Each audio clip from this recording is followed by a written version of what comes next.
You got me running. Shake it, baby. Raise your hands up. Raise them up.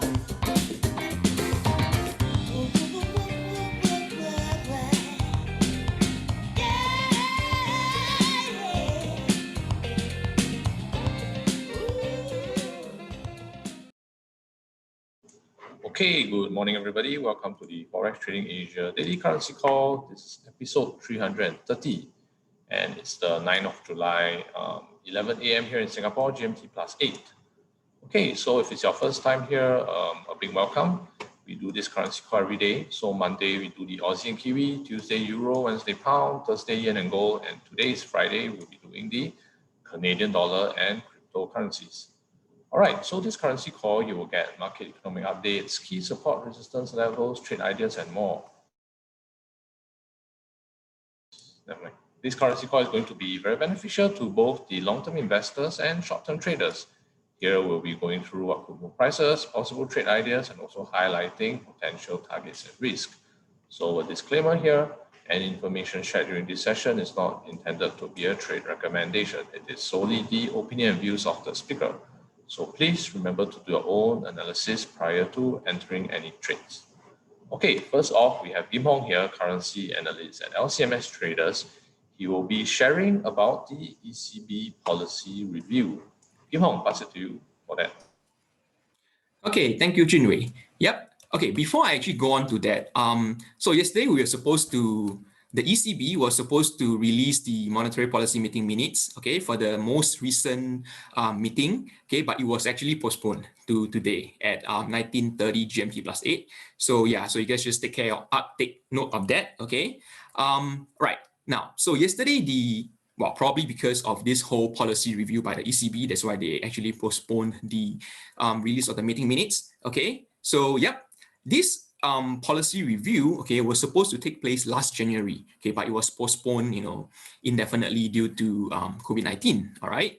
So what's this whole policy review thing about? Right. The main takeaway, okay, is this: prior to the review of the policy, okay, the ECB is trying to achieve, okay, inflation level of below but close to 2%, not 2%, okay, but close to 2%. So that means there's a cap below 2%. They were trying not to let inflation exceed 2%. All right. So that's in short what was the policy about prior to the review. Now, yesterday, upon the review of the policy, they have actually revised inflation target to 2%.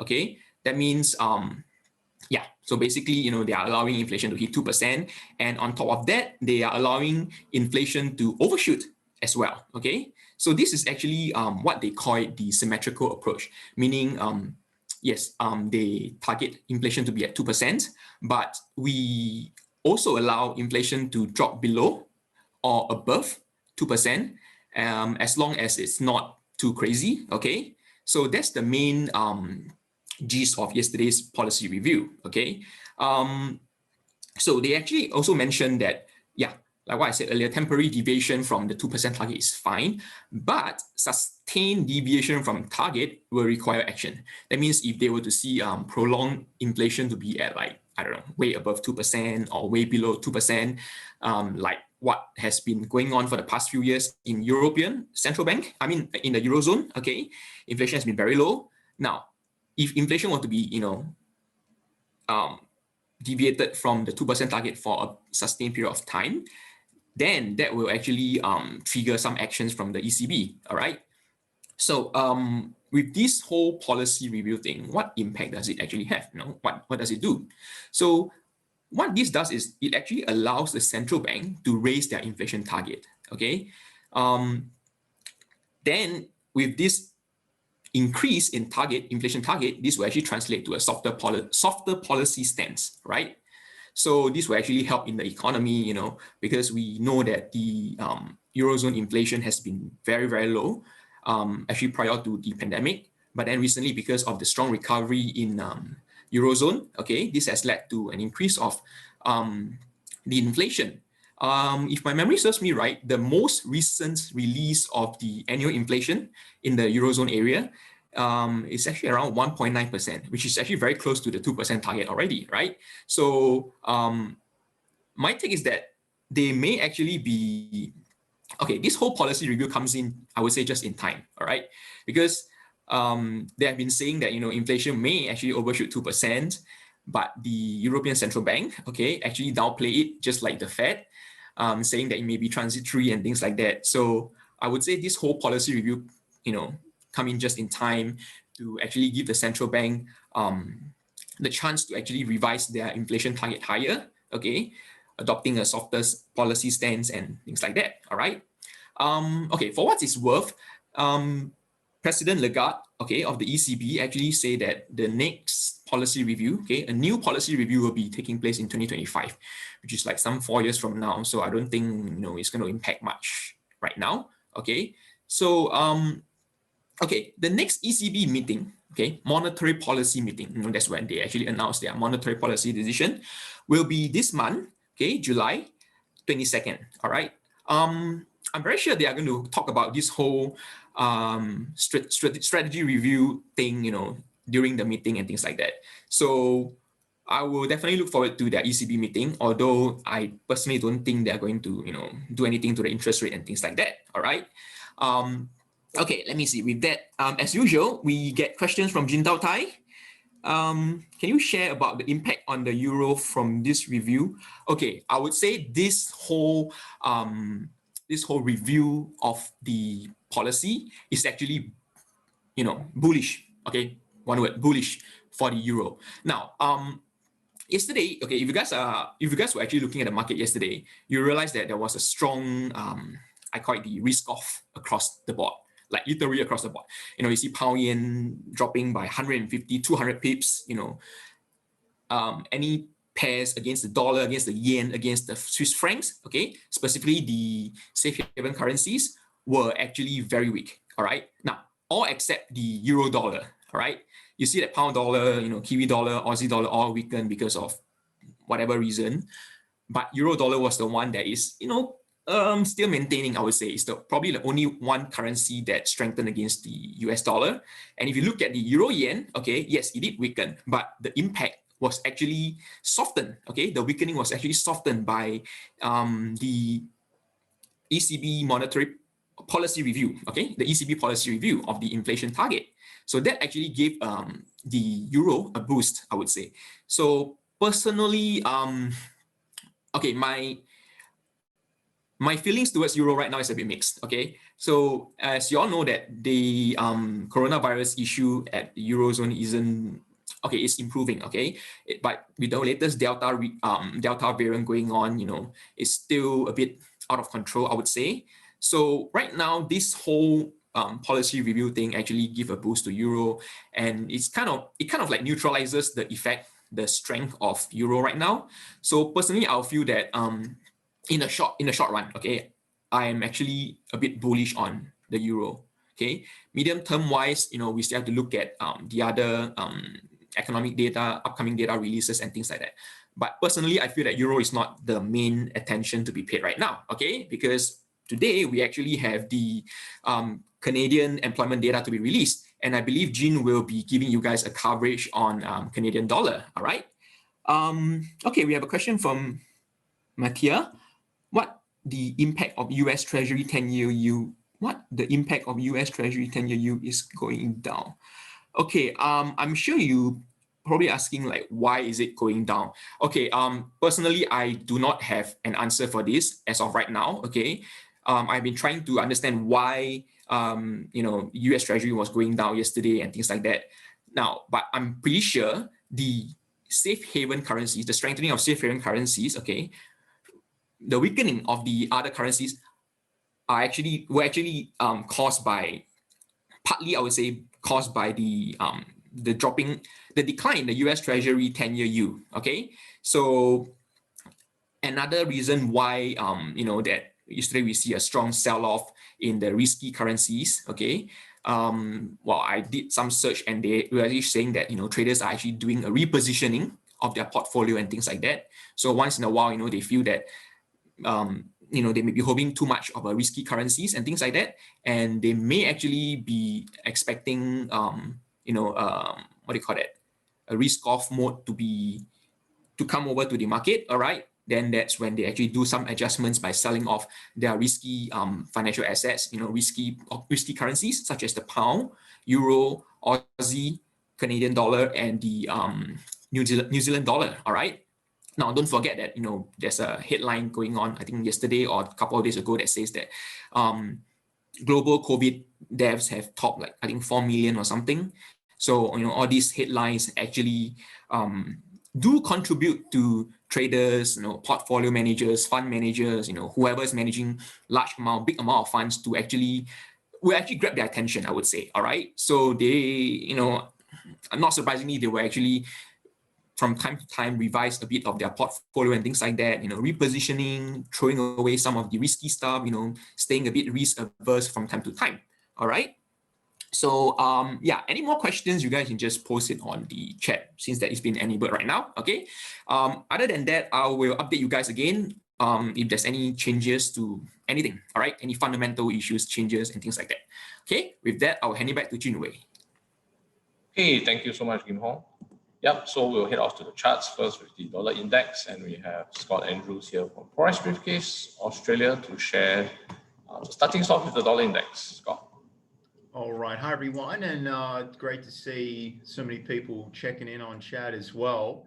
So look, US dollar, and as we discussed previously about the double top that was taking place, we've seen the US dollar respect that. And what we saw last night was just, I would say, pressure was coming off equities after we'd seen 6 or 7 consecutive days of gains, and we saw a bit of a risk-off sentiment. And in regards to certain currencies such as the Aussie against the US dollar, it's very sensitive to risk sentiment, and we saw the Aussie against the US really move considerably lower, even though we were seeing the US dollar weaken as well. Now, I've got obviously there's been a top established, and in the past we have found support in the 30s, in 92.30 region.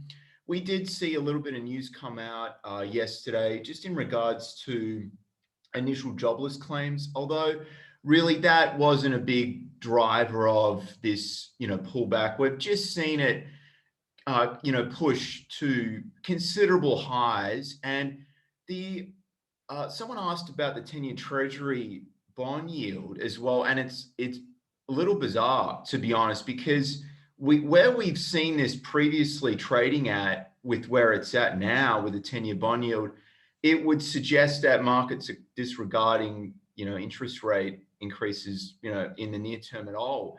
But in the stock market, we've seen what I would call, you've got the Apples, the Googles running, and they're not particularly growth stocks compared with more risky plays that you would see would get in favor, but that hasn't been taking place in the market. So it's a little bit of a decoupling from what we've typically seen. And I would say, how do you play that? And it's interesting how we've had equity markets come down a little bit. We've seen a small bounce in the US dollar now. The thing with this is that, again, it's unlikely that with what's coming out tonight with the Fed monetary policy report, it's saying 11 o'clock tonight, GMT plus 8 time, but that can be a little bit non-accurate. So we'll see what happens. I want to see what the US session does when it opens, just to see if equities come back or if we might see a little bit more selling off. And the US dollar is sensitive to that as well. So we might be seeing a little bit of a fake out with the bounce here, and we could see some more downward pressures back to 92, although it's going to be tough to break through there, because really, even though we saw a miss on the initial jobless claims, if you look into it a little more detailed, it wasn't a big miss at all. And if you have a look at I've got the 4-week moving average, only missed by 250. So I would say for now, the US dollar as a trade idea is just a holding pattern, and there's no real trades yet until we see a reaction tonight. if we see upside, or we might just see it just hold sideways for a while still, guys, to end the week is my thought process. Okay, thanks for that, Scott. Right, so today is Friday. We'll be doing the Canadian dollar and cryptocurrencies. So for the Canadian dollar, we have Jindal Tai here, founder of LCMS Traders, and a multi-million-dollar trader trading an account with more than US $15 million on a daily basis. All right, Jin, I'll pass it to you now for the Canadian dollar. All right, good morning, everyone, and thanks for that, Jinwei. So, Canadian dollar, what has it been doing? We do have a news to be released later today or in the evening today for the Canadian. I'll just show you that. So here on forextradingasia.com, looking at the economic calendar, today being Friday, we do have a lot of pound news, but I've spoken about this GDP numbers a lot already over the past couple of days. So the focus now for this currency, the Canadian dollar, is towards the employment change and the unemployment rate. Pay attention here, take note of this. What you actually could be looking at is employment change going from minus 68K to a positive 195. If it does come up with that number, we're going to see massive, or I anticipate to see massive strengthening in the Canadian dollar, going from a negative number to a positive, and especially with such a big positive number at 195K.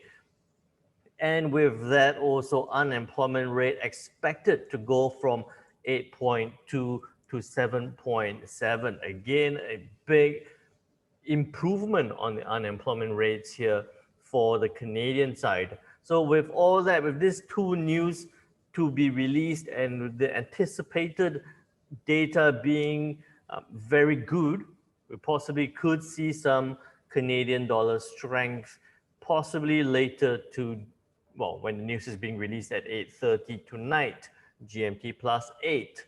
Another thing to keep in mind is that next week we also do have the Bank of Canada with their rates decision. So a bit more about that into next week, but any trades you do probably should be for the shorter to medium term where you're looking to get into the trades tonight. Maybe hold it over the weekend or close it out before the weekend and then follow on with trades up until the Bank of Canada's rate decision next week. So with that, looking at this, anticipating the good news for the US CAD, what could happen to the US CAD here, looking at it on the H4 time frame, it is now sitting at that 1.255 level. Before I tell you about what could happen on the US CAD here, looking at this on the H4 time frame, I'll share with you one more thing. Where is it? 2 weeks ago, I spoke at an online event. I went through all the info about what I do, and you can see on the left side here what I do and all the things that I do and how I trade. And I shared a few projections about the dollar index, the euro dollar, the US yen, and most importantly, the US CAD, because we're talking about the US CAD today. This was one which I highlighted as a thing to pay a lot of attention to. Huge upside potential. It was reacting at a strong base of 1.20. At this point, what I had on screen was I'll zoom in a little bit so it's a bit easier to see. One key level was 1.255, which we are at right now.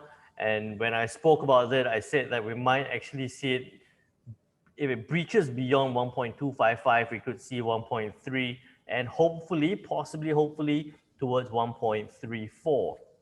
So that was 2 weeks ago. What happened since then was that we now have the US CAD at 1.255. Okay, I'm super happy it's come through. That first part has come to fruition already. What could happen here, I think, with the unemployment change and the unemployment rates coming from the Canadian data looking like it could be quite good, I think that we might see a retracement. A stronger Canadian dollar would bring the US CAD back down a little bit. I wouldn't trade it back down. I wouldn't sell it down despite, that possible 90 pip downward move for a 50 pip stop loss. I don't think that would be super attractive, right? Especially for an end of the week kind of trade. I would say let it trade down. If it does come down all the way to this support level, I'll be looking for buying opportunities back up towards the 1.255 level. So let it trade down. I'll be looking for that buying opportunity, say about 1.2430. Good 30 pip stop loss for a nice 100 pip take profit level. You're looking at a 1:3 risk reward ratio towards the upside. Okay, so again, look for it to drop down. If it reacts at this 1.240 level, then you're looking at about a 30 pip stop loss for 100 pip take profit towards the upside. That's in the normal case scenario, but we know that the markets don't usually behave in a normal case scenario. If we do see that these numbers being priced in, we might see some front running of this news. We might see the US CAD drop back down a little bit all the way leading up to this news. And then when the news comes out, it shoots up. What I'm also looking for is for it to break beyond that 1.255 level towards the 1.26 and even towards the 1.3 as I was sharing with you 2 weeks ago and also just then. So look for that buying opportunity beyond 1.255. You could be looking at about a 30 pip stop loss. Again, for the 100 pip take profit level, I'll be looking for that upside.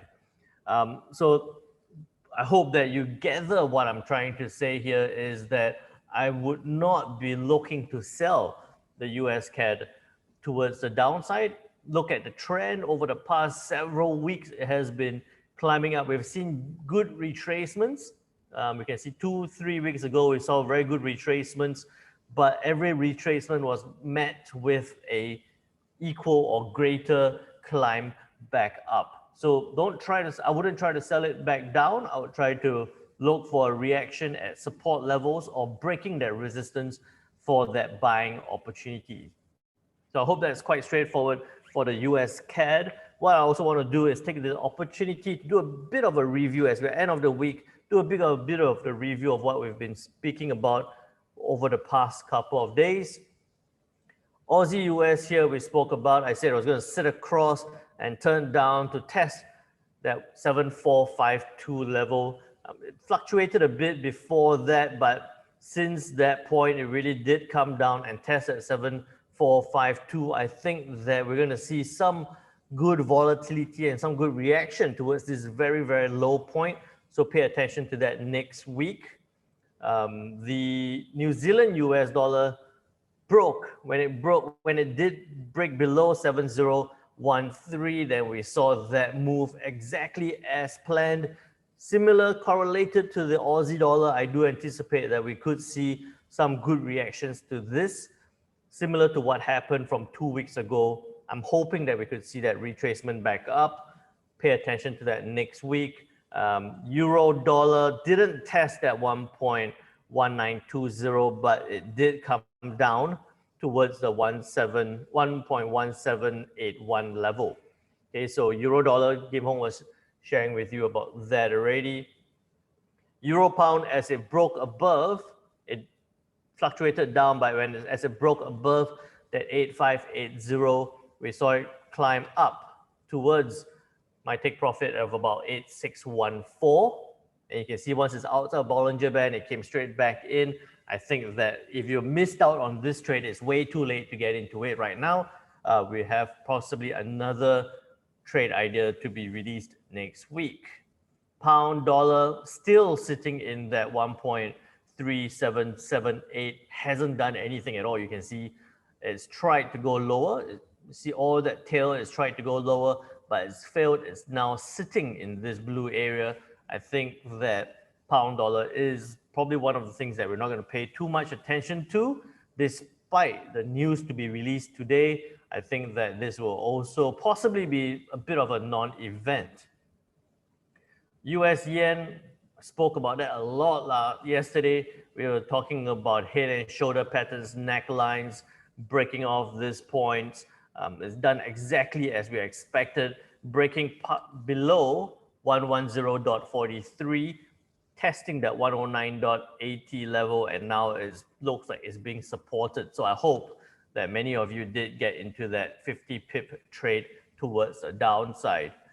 Euro yen is still sitting in that range. It did come down, it did break below that slight straddle towards the 129.51. Okay, it came to that point. Looks like it's going back up again. So again, if you haven't jumped into any trades there, you're way too late. Review it, look for next week. And pound yen has gone completely against what we expected. It's dropped towards the 150.82 instead of bouncing off 152.26. So we got that one wrong. And finally, gold is still on that red line, possibly continuing back up towards the 1845 level. I'm super keen to pay attention to find out what could happen on the US CAD. All right, thanks for that, Jin. Okay, and now let's head to the cryptocurrencies with Daniel, trading coach at LCMS Traders. Yeah, Daniel, pass it to you for the cryptocurrency. Yes, Jinwei, thank you very much. So what happened in cryptocurrency? In the early part of the week, I was quite pumped up because the Bitcoin and the Ether was actually slowly moving upwards, and it's coming to resistance zones where we could be looking for possible breakout and buy. Where would there be a recovery coming in? And what happened yesterday? Just yesterday alone, it didn't happen. You know, there was some push out. You can see Bitcoin, when I first saw daily currencies, you can see it started to slowly move up, and it just comes back down, coming closer to what we always say, the 30,000 resistance zone coming in. So I still firmly believe, as same as last week, we could be looking possibly at lots of possible buyers coming quite close to the 30,000 range coming in. Of course, we need to wait for see if there's really this happen with the bounce off, where buyers are coming in, and to see. Because right now, I still firmly believe that at 30,000 range, the strong resistance is still holding. We listen, we hear about the investors, traders, and all news forums are coming in. They all still firmly believe 30,000 range is going to be holding for Bitcoin coming in. Of course, you know, at this right now, Bitcoin, nevertheless, it is still moving across. No major movements coming in, and the optimism comes in. For me, it will still be Ether. Now, Ether, as I said last week, it was looking at keep climbing up as in the short-term upward trend. And I mentioned, you know, last week, you know, be safe, still wait for it to break above 2,500 level before you have confirmation of a comeback of a reversal for an upward trend. Then what happened? And it slowly, you can see every day it slowly moves up, you know, even though it comes back down, still holding on to the trend line coming in. Let me zoom it in even further. Come in here, you can see it continues to move forward, and it moves above on a daily chart. It actually moves above to 200 EMA consistently, so that is great. But however, yesterday it just have a drop coming in. There isn't really a major news coming in. It could be just inflation by the cryptocurrencies. People are just profit taking coming in. Nevertheless, we'll have to see, because I'm looking at this downward trend line. It seems to be bouncing off, and it's bouncing off near the 2,000 level range. So I'm going to wait and see for Ether if it holds above the 200 EMA ranging line to tell me that it continues as some support level within the 2,000 to 2,500 range coming in. So I'm still looking at it, because overall there's still lots of news, lots of stories, lots of applications coming in for Ether. Ether 2.0 comes in. They always talk about the decentralized finance applications, the NFT, the non-fungible tokens, all coming in here, and many more, especially the 2.0 talking about cost. They're lowering the cost of you by buying of the Ether. So a lot of things may come in. So we're going to see how it happens. But nevertheless, my advice still is to continue to wait. Don't be in a rush to buy. Okay, although I do think that the holding of near 2000 level will still be there, but wait for it to break above 2500, and before we can see a possible continuation of an upward trend coming in, and that could be, we'll be waiting for that for a possible higher uptrend coming in, perhaps where the demand of ether will start to grow again. Okay, so that's something we have for cryptocurrencies. Jinwei. Okay, thanks for that, Daniel. Yeah, so just a reminder, any information shared during this session is not intended to be a trade recommendation. It is solely the opinion and views of the speakers. So please remember to do your own analysis prior to entering any trades. All right, so I'm just going to go back to Daniel again. So I know LCMS Traders Club, there's this private group, private platform where you guys teach, guide, signal, and coach traders to be better and more profitable. Just hope that you can share more about this with the audience here today. Yeah, Daniel. Yes, thank you. So yes, indeed, we have the whole week, with our club members. Really very nice. I'm here. I would like to introduce you the LCMS Traders Club and our dedicated club platform. It is really some must have for anyone serious about profitable in trading. So let me share the platform here we have. And right here, the platform. Down in LCMS Traders Club, especially here, you can see we host a community of traders sharing strategies, ideas, look at some analysis for the day, monitoring the market together, sharing everybody together, and you can see members talking and discussing, see what's happening in the market or some trade ideas coming in. So really, this trading floor is this club here is really almost like being a part of a professional trading firm. Yeah, and not only that, we also have lots more information here. You could see on the Markets Watch here platform, we have actually every day we have here the currency watch list. Here when we see a snapshot of what we see in the morning for the charts, give suggestions of idea or whether to buy or sell which currency with a suggestion price entry and a potential profit target. Something for you to prepare in the morning to know which the possible direction we'll be looking at. And also, not only that, we also have the daily currency analysis where we look at also into more details. I'll give a summary of what happened yesterday or the week before and what could we be looking out for with a suggested any trade opportunities here right now, and all these currencies pairs as other major pairs, all especially for the club members.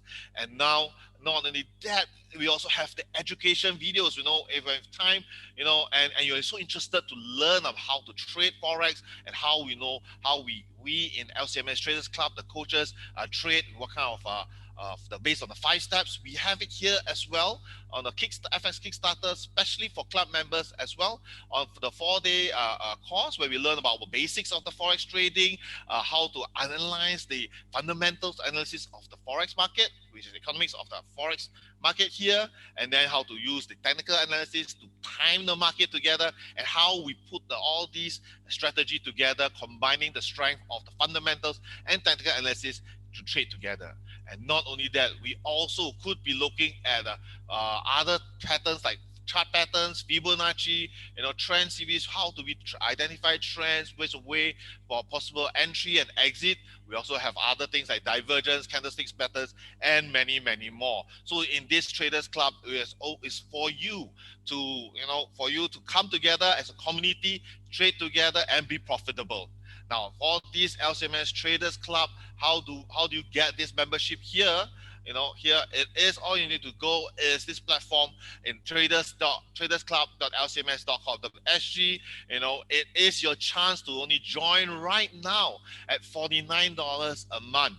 It is without a doubt the very least you can do if you want to achieve your best in trading.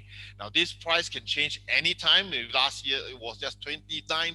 Now it's $49 because there's so many members coming in to join and are profitable as well. So make sure you get on board right now. Okay? Yep. Okay. Thanks for that, Daniel. Like Sally said in the chat, join the Traders Club. Thanks, Sally, for doing the shout out. Yeah, so we have come to the end of the session. And yeah, today is Friday, so we'll see you guys on Monday for the Aussie and Kiwi session. Thank you so much. Bye.